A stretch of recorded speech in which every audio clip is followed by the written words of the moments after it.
Urban Therapy with Sun752, and this is your daily go-getterism number 576 for May 1st, 2016. First day of May. That's what I'm talking about. All right, tonight I want to talk to y'all about dealing with disappointment. Dealing with disappointment. It's not an easy thing for everybody to deal with. For some people, it can be quite difficult. You know, when you talk about the things that disappoint you, we're talking about when expectations aren't usually met. Now, it could be the case that expectations were too high and people weren't able to fulfill them, or it could be the case where promises were made and they weren't able to be fulfilled for whatever reason, maybe because the promises were false and made in an effort in order to get something or make something else happen. You never know. But nonetheless, when you talk about dealing with disappointment, you talk about the difference between the way that people deal with not getting the things that they want, or expectations not being met. So for some people, dealing with disappointment may not be a problem. It may be par for the course. It may just be something that they have become accustomed to, and they can actually become desensitized to being disappointed. The real problem with a person that has gotten used to being disappointed is that it can really make you set the bar low for the things in life that you want to achieve, because maybe you've been disappointed so many times that you start to believe that there isn't any reason to keep trying, because things just aren't going to work out in your favor no matter what. People just ain't going to do this, they're not going to do that. You know, you can begin to generalize about people and say that, this don't happen for this don't happen for these kind of people, or don't happen for those kind of people because of these kind of people. Those are the kind of things that dealing with disappointment, or should I say being desensitized to disappointment, can do to a person. It's sad. It can really be sad, because it can have a direct effect and hindrance on things like how much money you think that you'll be able to achieve, the level of happiness that you may be able to achieve, the level of education that you may be able to achieve, and how that will translate into a career or a way of life for you. You know, if you're used to being disappointed, maybe it can have an effect on your health. Like maybe you believe that, well, I ain't gonna be able to lose no weight no matter what I do, because maybe the things that you have tried have disappointed you in the long run. So you give up. I believe that anything that you learn how to do, you'll be able to make those things easier for you, and you can lessen the chance for you to be disappointed. The thing is, sometimes we allow external things to control the internal part of us that controls our level of disappointment. So if we think that people hold the key to us being disappointed or not, then there can definitely be some problems associated with that. True contentment, happiness, comes from the inside.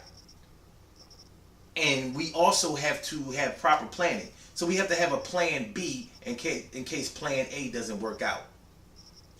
That's where our inner struggle comes into play. If things are going right in your heart and your mind, then other people don't have the chance to disappoint you and have it make an adverse effect on your health. And when I say health, I'm not just talking about your physical health. I'm talking about your mental and emotional health. Because that's where disappointment starts. It starts with being let down. And being let down can get you down. And we don't want that to happen. So, in order to resist becoming pessimistic and cynical, overly cynical. And by the way, some people look at being cynical as just being realistic. Like I'm not pessimistic. I'm just being realistic. Well, realism is tailored to the person that's going through something. So what's real to you may not be real to me, and what's real to me may not be real to you, and what's real to us or unreal to me or you may be real to somebody else. You understand what I mean? So it's one of those things where we have to try to understand exactly what's happening with other people and what's happening with ourselves, and we have to try to take more control over our lives in the form of making sure that we take care of and take control of our emotions, our feelings. And that's how we can lessen the effects of disappointment. For example, let's talk about, okay, you know what? I don't want to be on this video all day, so this is what I'm going to do. We have an obligation to make sure that we don't disappoint our kids time and time again, because kids remember things. You know, whenever you make a promise to a child, well, you don't even have to use the word promise. If you tell a child that you're going to do something, you need to deliver, because they remember. And if you don't deliver time and time again, then they lose faith in you. And because you are raising them and they need to have faith in you before they can begin to have faith in anybody else, if you continually let them down, then they're going to have a problem having faith in other things in life. Maybe it doesn't affect all children this way, but you don't want to take a chance on yours, because that should be important to you, right? So when you tell a child that you're going to do something, make sure that you do them. If you're not able to complete them, put in your best effort.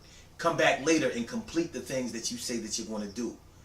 So that's why it's important not to make a lot of problems when promises when you're under the influence of alcohol or drugs, because you're not going to remember the things that you did, and you're not going to be able to deliver. And then you stand the chance of brushing kids off because you was high when you said this shit anyway. So you're already irresponsible and neglectful. Now you've ruined potentially a relationship between you and your child, and you've ruined that child's ability to be able to believe in something.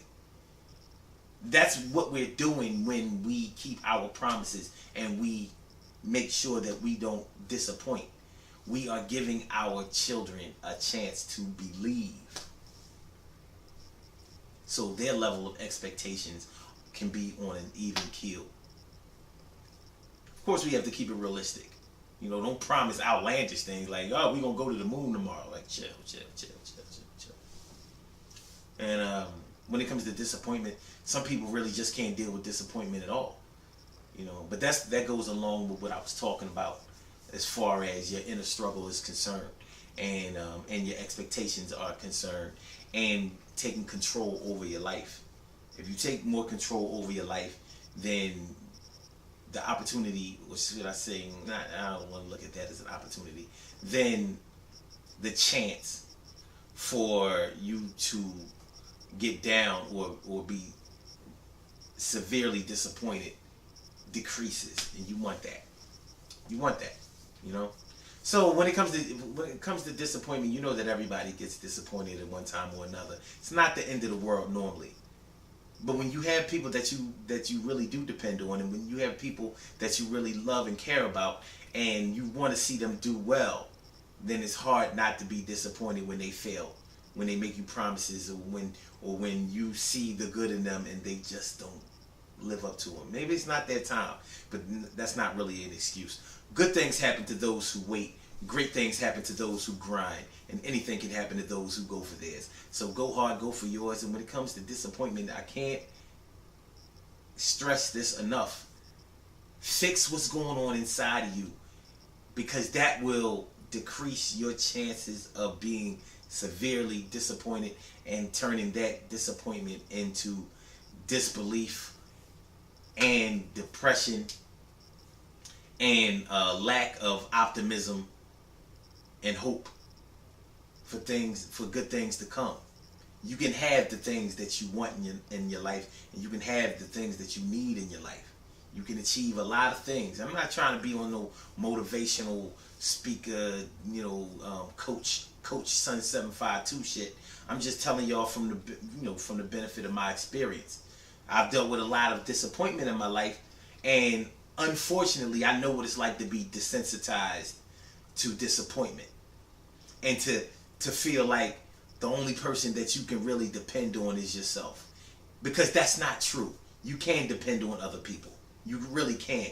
But you have to give them a chance and not fall victim to believing that the things that happened to you before are the only options for things that are going to happen to you in the future. If you learn and you improve, then your options improve. You grow, your options grow. Regardless of disappointment. I'ma holler at y'all. You know what I'm saying? I'm gonna holler at y'all. Peace.